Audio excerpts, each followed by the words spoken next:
Yes, it is the In Music special with myself, Mo K. And ladies and gentlemen, can you please put your hands together for the one, the only Maverick Sabre.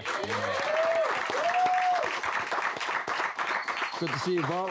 Always good to see you, brother. Always good to see you. It's nice and cozy in here, live audience, Very the nice whole and night. intimate, you know what I mean? Hopefully it'll be easy on me and be grand. Always easy on you, man. It's been a while since we caught up, a couple of years now. Yeah, it's been a long while. I think you were the first radio interview I ever did.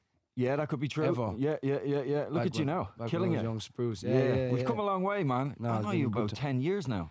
Yeah, well, I'm 25 now, turned 25 in July, so yeah, it would have been 15. 10 Yeah, it years, would've been opening 10 up years. for Lloyd Banks and doing little gigs. Man, we put in the work, we did. We Of put in course the we work. did, yeah, of course. But the new album is out, Innerstanding, and we're going to be getting into some songs that kind of gave you a bit of inspiration to create this body of work. And I have to say, I had a listen. I was telling you off air, don't forget. Yeah. It made me feel a certain type of way, man. But we'll leave it at that. We'll leave it at that, yeah. We won't get into that. No, We'll get too I'm glad you emotional. enjoyed it, though. I'm glad But you enjoyed it.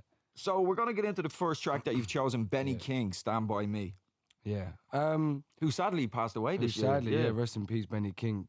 The reason why Stand By Me, I think, it played such an important role for me musically was it was the first song that I heard. My father was a musician, always used to play music, and a lot of blues in the house. My father was a really big blues fan. And he always used to have little like records hanging around. I always used to go and listen to his record player. And this tune, it was actually the Drifters version I heard first before the Benny King version. Oh, that's right. He was the lead singer of the Drifters, yeah. And it was on some Drifters mix CD or tape or something like It that. came out in the 60s, right? Yeah, it did, yeah. And then, yeah, it just inspired me to write, to be honest. It was the first tune that I heard that really made me sit down. My dad taught me 4 chords to Stand By Me. Wow. And that was it. He said, learn the rest for yourself. Crazy. So that was the first song I ever learned. And the first song that really, brought something emotionally out of me. It's kind of like your Don't Forget. Yeah, in a way. Keep going Yeah, back to Don't Forget. exactly. All right, Maverick Sabre, let's get into a Benny King, Stand By Me. Yeah.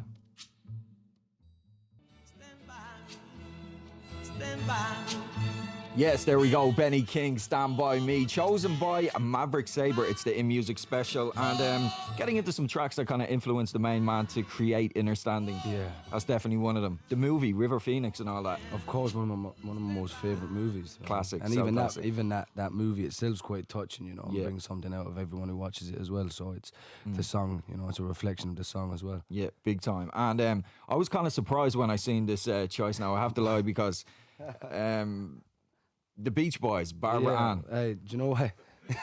That's what I'm saying. Usually you find me singing this song at 5 o'clock in the morning in Eddie Rockets or something. You know what I mean? Hey, exactly. Yeah. But that's it. And that's, do you know what? Funny enough, at the time, I remember I was about 8 or 9, and my father said, go up through his collection of records. Your father has a serious collection. He's got a funky selection. Yeah, he's got a funky selection. And do you know what stood out for me with the Beach Boys? And it was the first time I'd learned harmonies, because they had such great harmonies in the Beach Boys. Absolutely. And that inspired me when I was younger, and I used to listen to their harmonies and try and recreate them and sing all the different parts of them. And I think that was... Really? I would never have thought that. Yeah, because I thought when you were younger, I thought you were like a big Kalashnikov fan. No, but this was when I was like, 8, 9. I hadn't really got into UK hip hop. yeah. I was listening, the only thing I was listening to was whatever my dad was listening to. You know what I mean, at the time. And I was going to his gigs and listening to a lot of, a lot of blues, a bit of trad stuff. And whatever he had in a record collection, from Fats Domino to the Beach Boys to Ray Charles. But the harmonies with the Beach Boys did always stood out to me. I had to listen back to it yesterday, and I was like, wow, these guys were on it. It was like back in the 60s again. It was again, yeah, it was.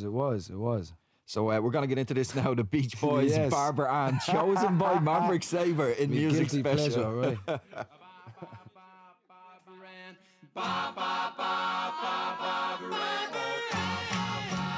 Mate, you can't hate on that. No, you can't. It's impossible to hate you on can't, that. exactly. Hitting those, everyone loves a bit of Barbara Ann, yeah, man, hitting those high notes. They were definitely hitting those high notes. 100%. Barbara Ann, the Beach Boys, is the In Music Special with Maverick Sabre. And we're going through some songs that inspired the main man, and we have a live audience. The audience, you still with us, guys? Yes! Nice You one. didn't die off after that Beach Boys song, did you? Still here, still holding on. Let me see now. Interesting choice. Damien Dempsey and Glenn Hansard, the Owl Triangle. Yeah, I put this in there, one, because I know Damien very well, and I actually have seen him before perform the Old Triangle quite a number of times, and one that stood out the most to me was he did it down at his show in Shepherd's Bush Empire. And yeah, it really, struck a chord with me, that song, and always has. And yeah, traditional Irish music is something that I've been brought up around. Always in my house growing up, there was always music being played. Whether it was my father, whether it was my father's friend, there was always live music. I spent a lot of times in pubs growing up, watching live traditional Irish music and watching my father play. So it's a reason for me being here right now. Yeah. So that's why I put that song. And what made you? Would that have made you? Because you started off rapping more or less. Yeah. That we all knew of. But what Yeah. made you pick up the guitar? Was it just that whole influence? Well, it was a mixture of traditional Irish music and blues. That was what made me pick up the guitar, because that's what my dad had always played around me. Yeah, so yeah. that was the initial thing. Before I got into MCing, when I was 13, 14. Back in the MySpace days. Slaying it. You were slaying Back in the everybody back in the MySpace day. Nobody days. could test Maverick Sabre, trust me. When I was trying to sound like Dizzy Rascal for a while, but I have audio. I was going to play it for you. Don't. Freestyling over Mob Deep tune. Yeah, killing everyone. Yeah. But yeah, that was the kind of initial inspiration for me making music from a young age. Was blues and trad Irish though. Nice one. Let's get into it. Damien Dempsey, the Owl Triangle.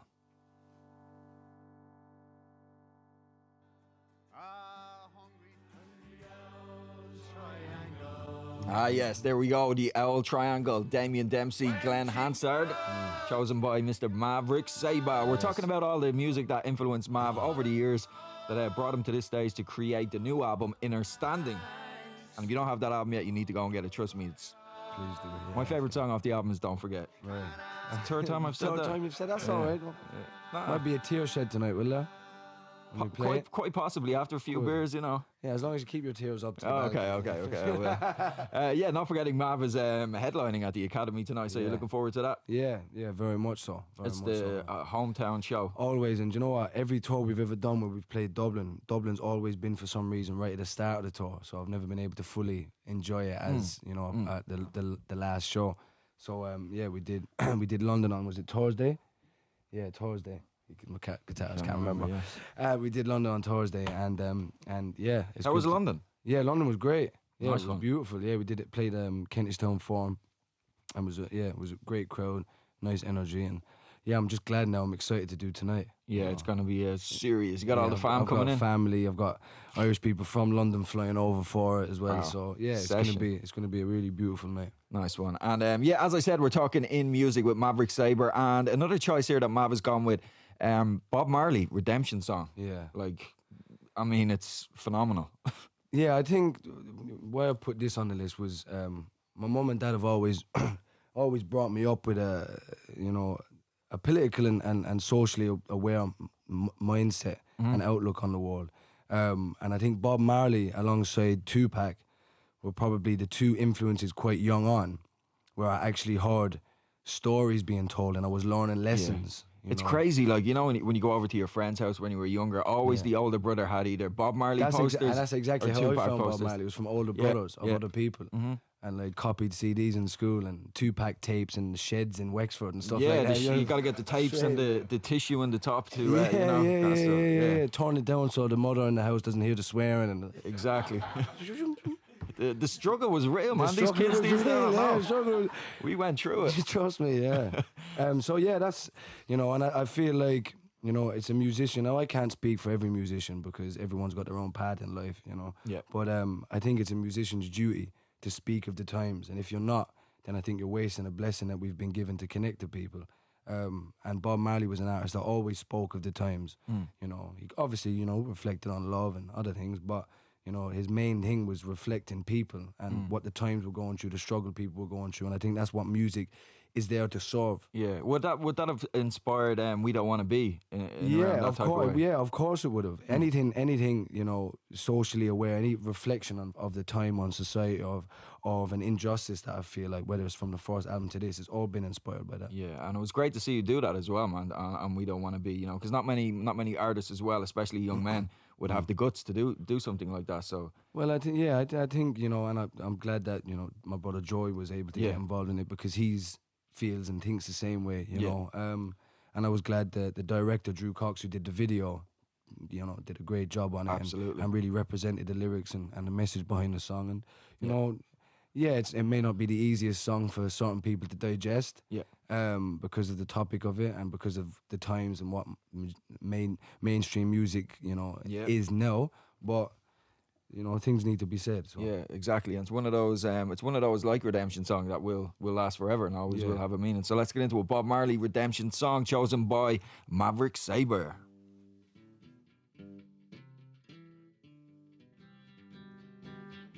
Yes, Bob Marley, a redemption song chosen by the one and only Maverick Sabre is in the building. And we got a live audience in here. You still with us, guys? You having fun? Everything all good? Good. Nice one. And the album, Innerstanding, how are you feeling? How has the reception been for you? Yeah, it's been great. In a weird way, it's kind of almost been better than the first one, I think.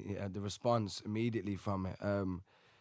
I think for me, I've grown a lot in 3 years. And the whole point and the reason I called the record Innerstanding was because... you know, I signed quite young. I've been involved with, you know, yourself, since I've been really young, and I've been gigging and kind of pushing it for so many years. I got signed when I was 19. You know, I was over in London. I'd been done 3-4 tours off the back of the first record. By, you know, October 2012, we were doing Brixton Academy and, you know, finished that tour. And then I sat back and I looked at the diary of from the label of when I was supposed to hand my next single in, and it was only a couple of months after that for the next record, and I was like, what am I going to write about? Yeah. You know, you pour your first 19, 20 years into my first album, and what can I write about right now? And, you know, it really kind of took me back a bit, because I didn't want to cheat fans and give them a B-side to the first album, because I feel like, what are you going to gain from that? You know, I want to put more into the music. So you have to sit back and just kind of gather some life experience. Yeah, and I realized that, you know, that I had a lot to learn about myself. You know, I was an angry young man at certain points, and, you know, there was a lot of things I needed to iron out within myself. So I took some time off. I traveled a bit and you know, Innerstanding was the got some result. good. And that was it really. And it learned seems a lot. A very personal album.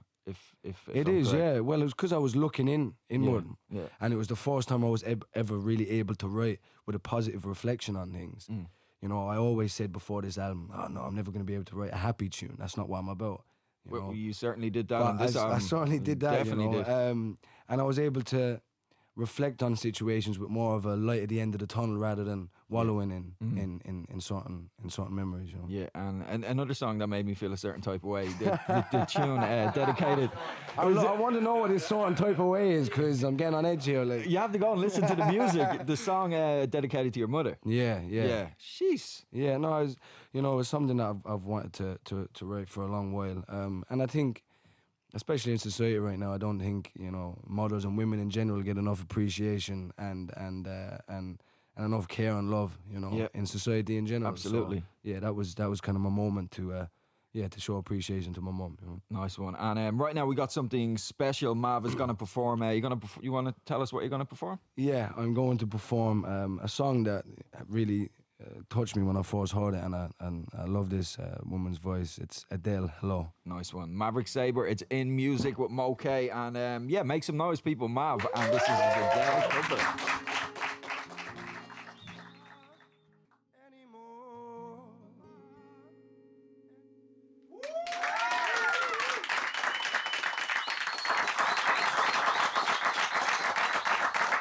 How about that? Getting all emotional, man. I'm getting all sweaty. That's why I shouldn't have worn a cream top and seen some sweat patches under my arms. Lads, I'm going to start walking around like this. So much, yes. So much passion, though, man. It's great to see, you know. You're so passionate and you really get into the music.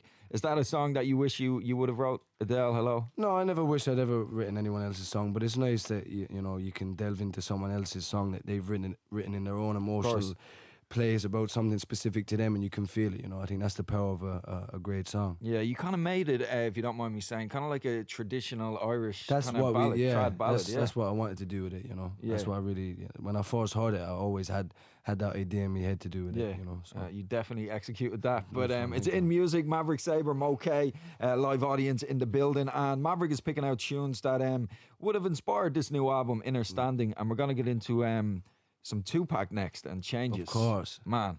Yeah, well, Tupac was probably, I'd say, apart from my dad, was probably the biggest influence on me musically. Tupac, you know the Tupac Biggie conversation. Which side are you, Tupac?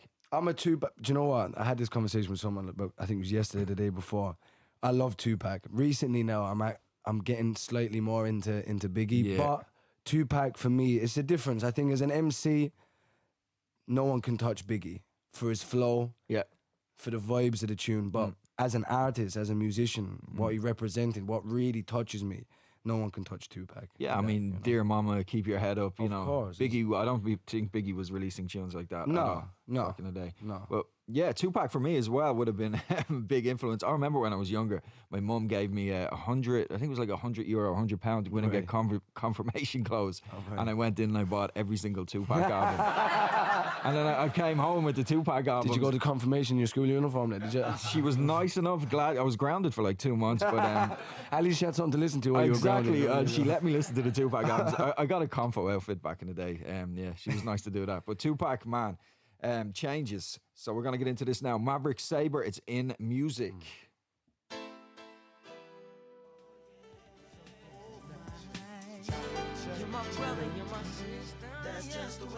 Changes, Tupac, chosen by Maverick Sabre. Now, I noticed you did say, did you just say to me that Tupac was a bigger influence? No. Up there with my dad. My dad was the initial one, you know, and the one that always keeps me inspired, because I saw for years him playing shows, you know, not making a living off it, and obviously having to do his day job. I was there back in the day when your dad used to drive you up to Dublin. Used to drive me up to Dublin, when I didn't have any money for the bus and anything like that. He used to sit back and have his little vodka and Red Bull, keep me awake. Or you'd be drive me back home. You know, you'd be up on the stage killing me. Oh, you know, try not to get too pissed, and so we can make it home. But like, good times, man. Good times. Down in Radio City. I remember Radio City, man. They were good. They were good. It was a good grounding to learn to interact with crowds and stuff. You know, big time, man. Interesting crowds that used to come down to that. Yeah.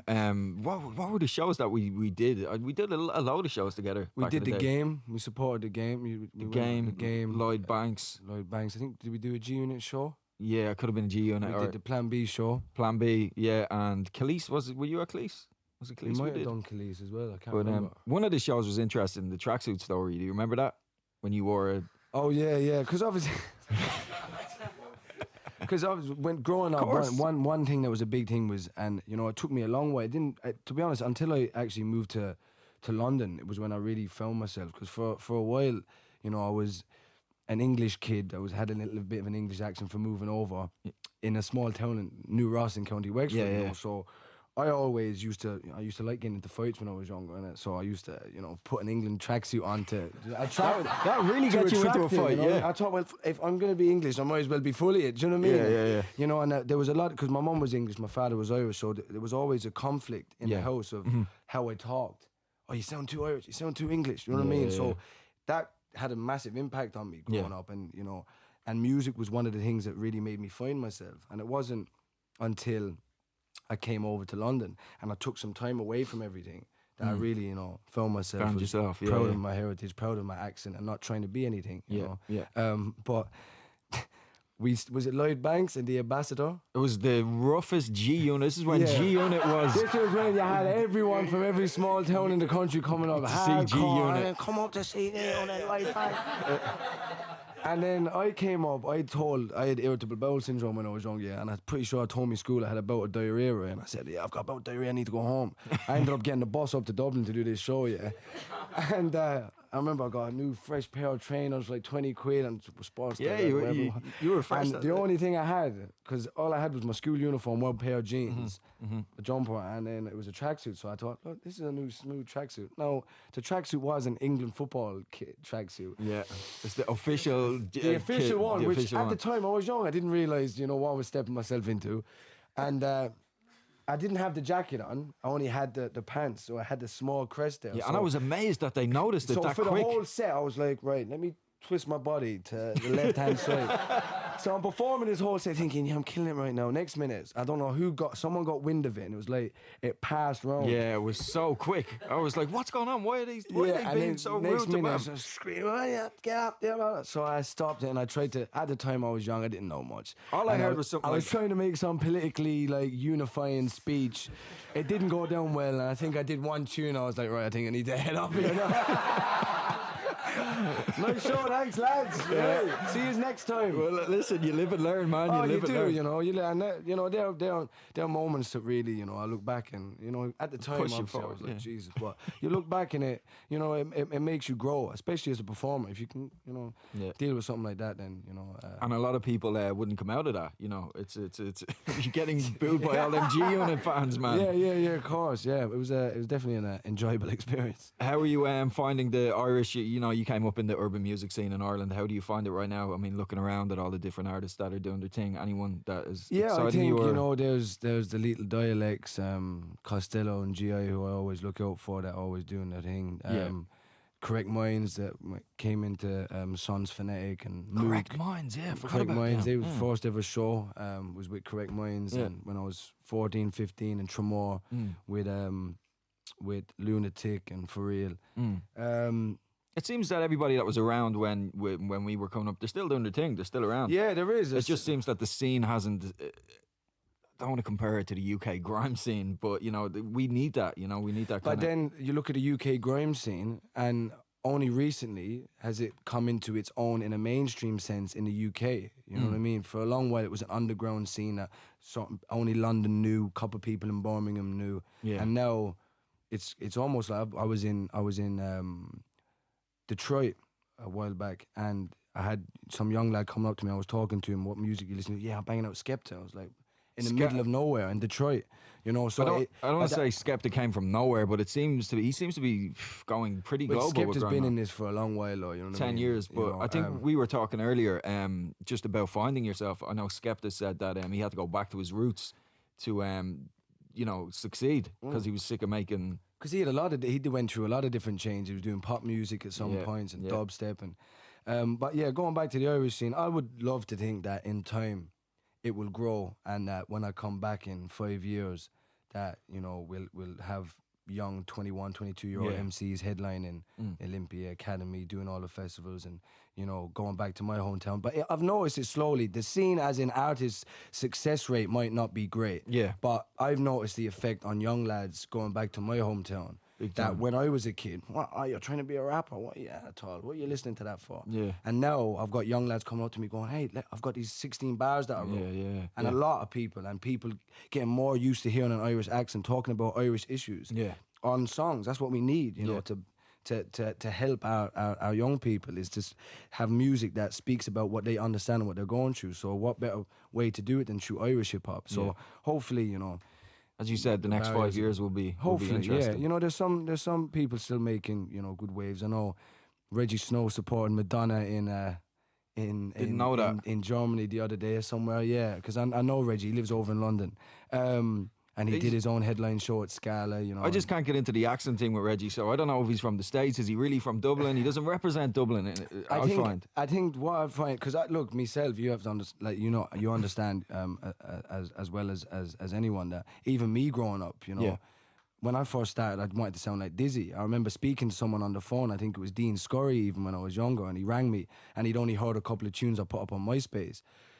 And he rang me, and obviously I sounded like this a bit, and he was like, what? You sound like a culture. And I know it's funny, and I remember I was 14, I was outside some pub, and I got this phone call, and I was like, I sound like a culture. But then at the time, because I've been called English all my whole life, I was like, it was really like a conflict of understanding myself. And it took a hell of a long while to for me to find comfort just in myself before I even started to be comfortable in my accent and the music I was making. So I think Reggie, and you know, for me, I know Reggie very well, and I can see he's grown a lot, and he's grown very quickly, you know, and I think his accent and, you know, his Irishness is cutting through even more, you know, and people appreciate it. I've been around to different parts of Europe and stuff, and people have come up and made a point of saying, Irish hip-hop artists, oh, you know, Reggie Snow. Yeah. So hopefully that is, you know, it will break it down even more, because that's what we're here to do. Yeah. And artists from here just need to break down the barriers as much, so you can have, the next time I go to Detroit, someone can come up to me and go, I was listening to da-da-da-da-da from North Dublin. I love his stuff. Great. So I think essentially it is all about just being yourself and not afraid of who you are. Of course it is. And I think right now in music's the perfect time to be yourself. Yeah. You know, with social media and the way the world is right now, and it's so small. Yeah. It's kind of, the music's come back to the fans now. You don't need radio playlists. You don't need this, you know, a label say backing to give you the support from the people anymore. You can go on your SoundCloud. You can have created a song in your bedroom, and you can get 1 million views without even stepping outside your bedroom. I know people that's happened to. You know, so it's like, it's all just keep creating, and be honest with yourself. And since we're talking in music, we're going to get into Amy Winehouse, Tears Don't Dry on Their Own right now. Yeah. Mark Ronson, he produced this one, right? Yeah, I think so. Yeah, he did. Yeah. I'd like to see you work with Mark Ronson. Have you ever? No, I've had a session once with him, and we've sat down. But yeah, I'd definitely like to sit down and, you know, spend a bit more time with him. Yeah. Any reason why you went for Amy Winehouse? I think, you know, even coming off the back of what we were just talking about, honest and vulnerable music, you know, in recent years, there hasn't been very many artists that have touched me like Amy's stuff has, because she was just so raw about her life. Her songs were a diary of what she was going through and what she went through, and, you know, it was an update on how she felt, and she never held back from anything, you know, which is what I really respect. I respect about any songwriter who can not hold back and be as vulnerable and honest, because it's for me, as a songwriter, is when you become the most vulnerable and you take away ego and you say how you really feel, that the people will really connect with it. Yeah. And that's what people really need to hear and want to hear. Yeah. And Amy's voice, for me, was, you know, I love it. I'm in love with it. So, yeah. All right, let's get into it. Amy Winehouse, Tears Don't Dry on Their Own, chosen by Maverick Sabre. All I can ever be to you.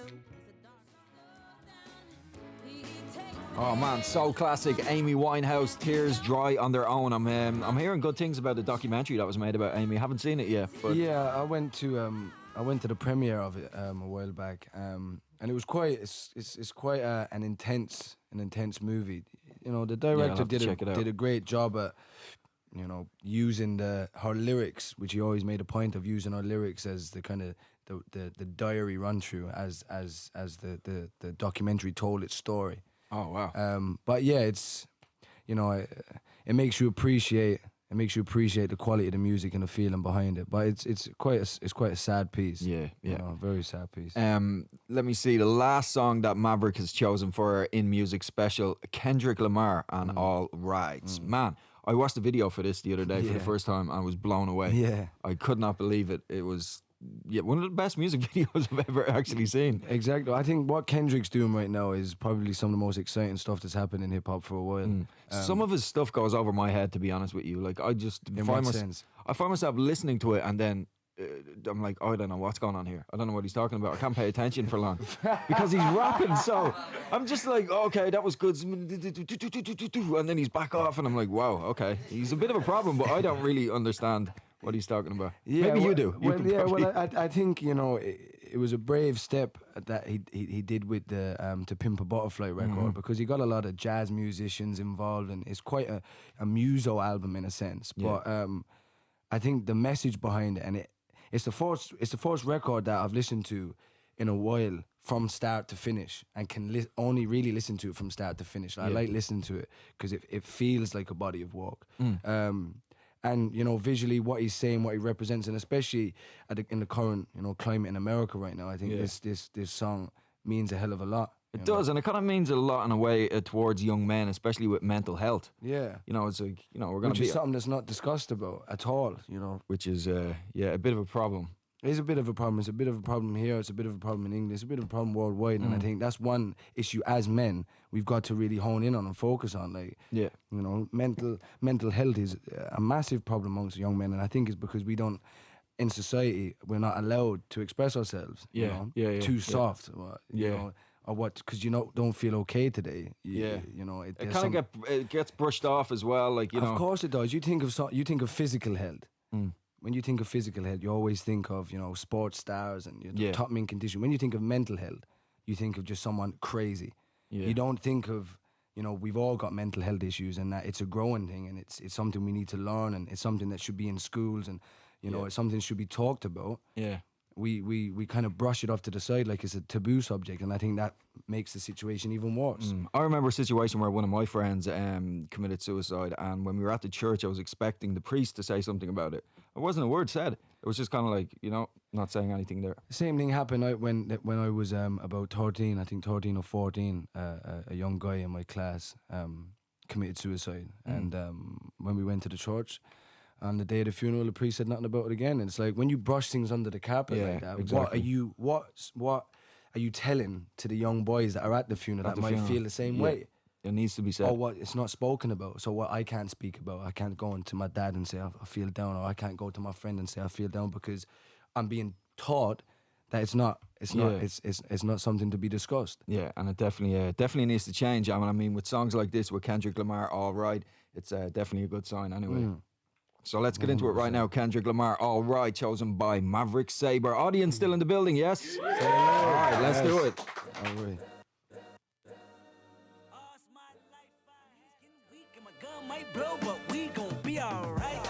Yes, chosen by Maverick Sabre. That is Kendrick Lamar, and All Right, it's Mo K in Music Special. Maverick Sabre, the new album is out right now, Innerstanding. It is, yeah. Go and get that. Man, big features on that album as well. I was so happy to see you work with Chronix. Oh, of course, yeah. Mr. Here Comes Trouble. Yeah, of Legend. Of course. Yeah, Chronix is...